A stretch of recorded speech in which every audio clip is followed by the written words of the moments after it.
On number 1, it says determine whether the two polygons are similar, and if so, write a similarity ratio and a similarity statement. So you need to look here. We have 30 and 50 and 64 and 96. Now it does tell me it's a rectangle, so I do know that I have angles that would essentially be congruent here. So really what I want to see is if the sides would be proportional. So like 30 would go with 50, and I want to know, does that have the same value as 64 divided by 96? Well, one way you can check this is you can actually cross multiply 30 times 96, and actually I think I'm gonna go the other route. I'm gonna simplify. 30 over 50 would simplify to be 3/5.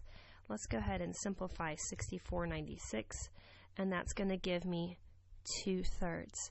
So the question is, do these have the same similarity ratio? They do not. These are not similar. Let's look at number 2.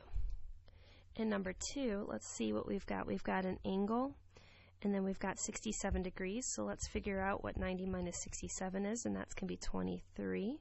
So these are going to be similar because of angle, angle, or angle, angle, angle. But you have enough to say these angles are congruent, these angles are congruent. So these triangles definitely are going to be similar.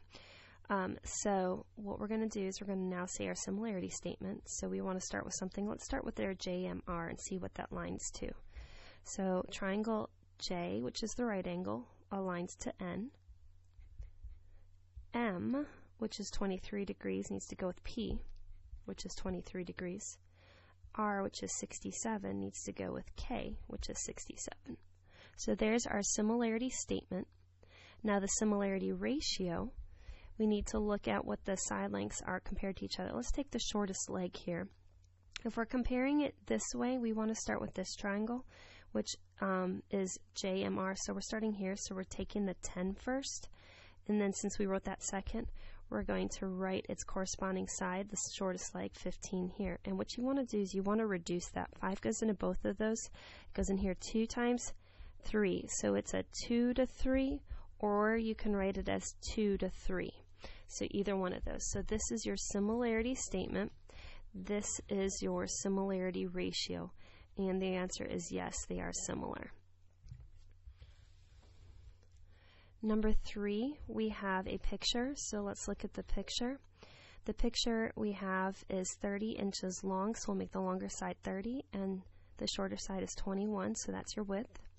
And now we have a magnet, so it's going to be a replica of this, so it's going to be proportional. So if they tell you that it's 3.5 wide, so here's your width, your shorter side, you're trying to find the length of the magnet. Now let's line this up and make a proportion. 21 goes with the 3.5. 21's on the bigger rectangle, so the other number on the bigger rectangle we're going to keep on top, 30. And 3.5 goes with x. So now we're going to cross multiply, so 21x is equal to 30 times 3.5, which is going to be 105. When we divide both sides by 21, x is going to be 5, so we need to put a unit with that, 5 centimeters.